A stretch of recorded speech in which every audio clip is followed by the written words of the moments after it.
always edit it. Yeah, it's true. Okay.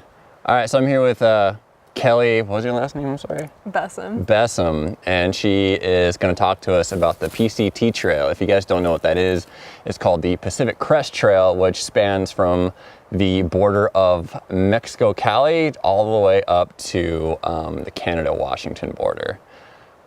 What the fuck? 2,650 miles. Oh my, like how much? 2,650 miles. 2,650. Yeah, all That's through the so mountains.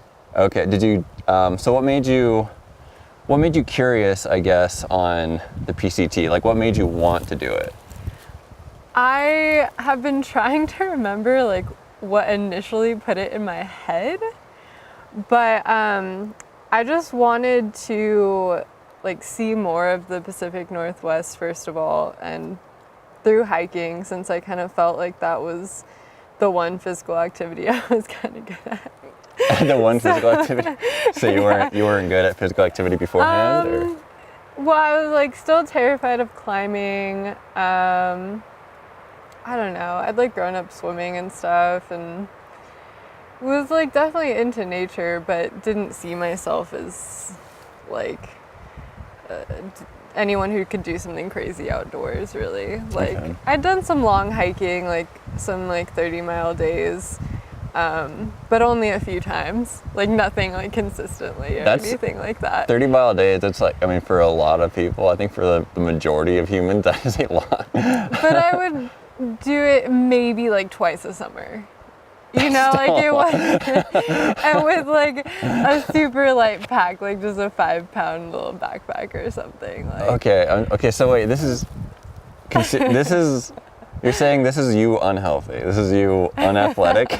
Well, yeah, most of the time I would just hike like a few miles. Okay. Or go on like an hour or two bike ride or something at the most, you know? Mm-hmm. So, yeah, I was more sedentary, like, especially with school and everything like that. Just like, I'd have like 12-hour days at school, or I'd stay at the library till like midnight and then come home and, you know, just get ready for the next day, crash out. Mm-hmm. So that was a big part of it too, that like made me for sure decide to do it. Was I was like studying the outdoors and studying, you know, environmental issues and everything, but I wasn't really outside that much. I was on the computer a lot. Oh, really?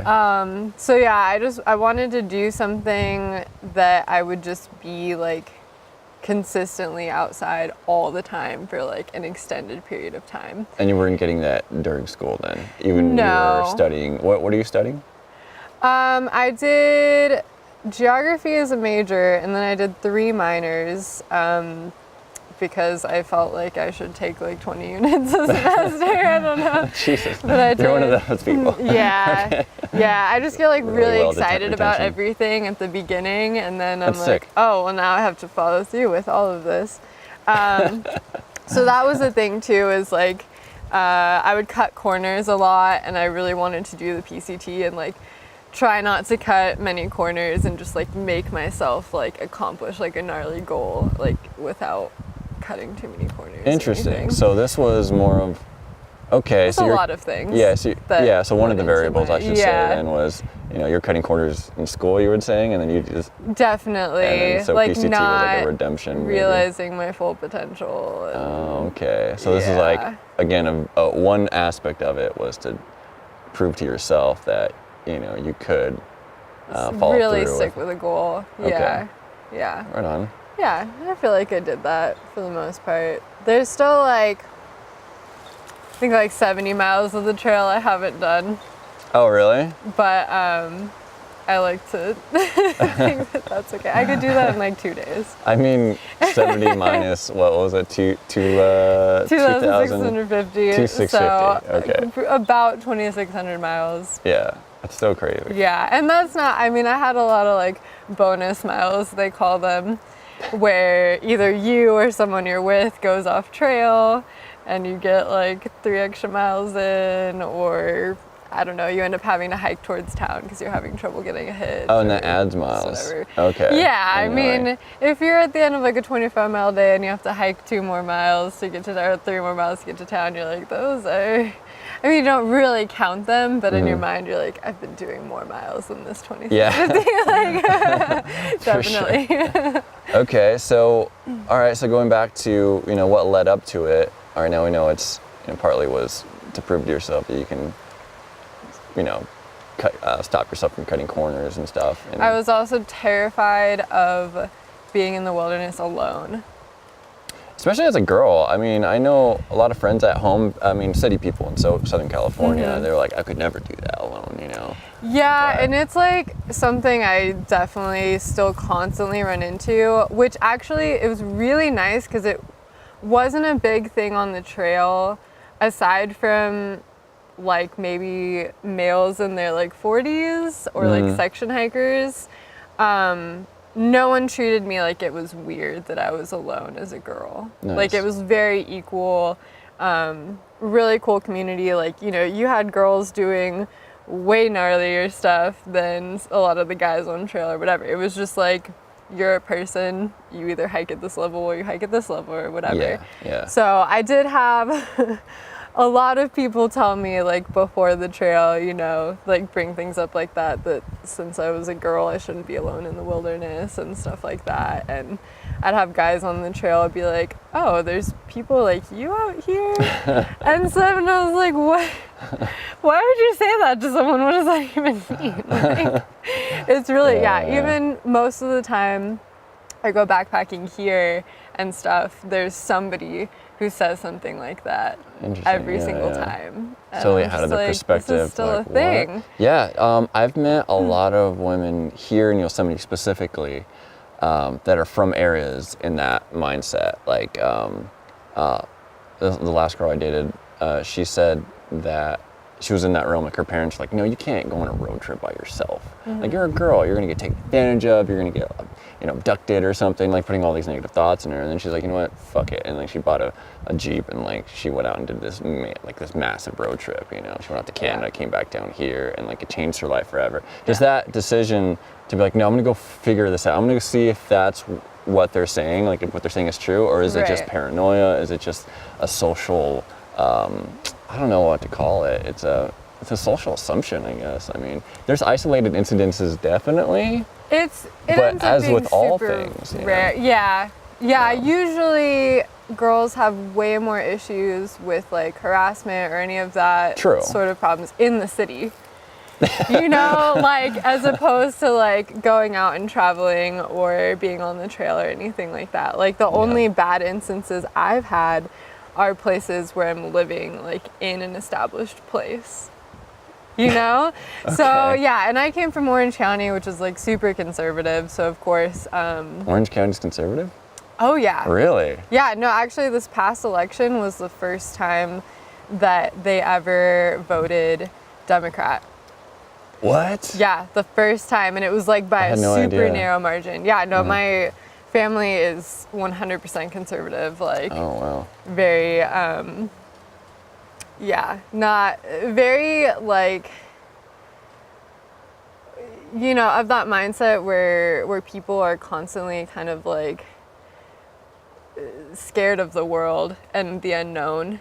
Right. And everything, they're just like in their suburbia and they have this routine and Protected by that comfort and the routine, like you're saying. Yeah, and they just like assume, especially since they're watching TV and the news and everything like that, that all this bad stuff is out there. Yeah. And then when you actually get out there, you're like, this is great. And it's basically like a fairy tale that people are making up, that there's all this bad stuff in like the forest and stuff like that. Like, the assumption of the forest people, oh my God. But that goes to show you, I like saying that people create their own hells. They create this negative environment for them. They're like, oh, beware of this, beware of that. I'm like, where are they getting that information from? And it's just, I don't know. Stop watching TV. That's what I'm trying to say. Go out and explore. Yeah. There's some TV that helps you do that, but it's limited. It's very limited. I say it's better off not watching TV and then going and seeing what the social world is. Exactly. Yeah, experiencing it for yourself. I think that's why podcasts and interviews like this, you know, are like long form type interviews are really taking hold nowadays, because people are like, oh shit, that's not what people think. This is how actually they talk. Right. And like, you get to really know somebody, rather than like, you know, you get a small blip of a clip and you can blow that up and like, this person's a fucking monster. And then if you hear him talking, like, holy shit, he's a normal guy. He just has a different perspective, you know? Right.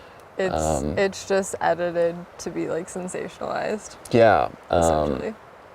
Yeah, and then like in slow, remember I told you like I met a bunch of random people and we went up to just like Bishop's Peak and stuff. Yeah. They were joking about it, but they're like, oh yeah, you live in the woods, you probably got like a chainsaw and like chop people up, right? And like honestly, that's not the first time that's fucking happened. Like everywhere I go, anytime they hear that I'm like, oh, I live in Yosemite and I'm in the woods, you're like, oh yeah, you probably chop people up, right? I'm like, what, dude?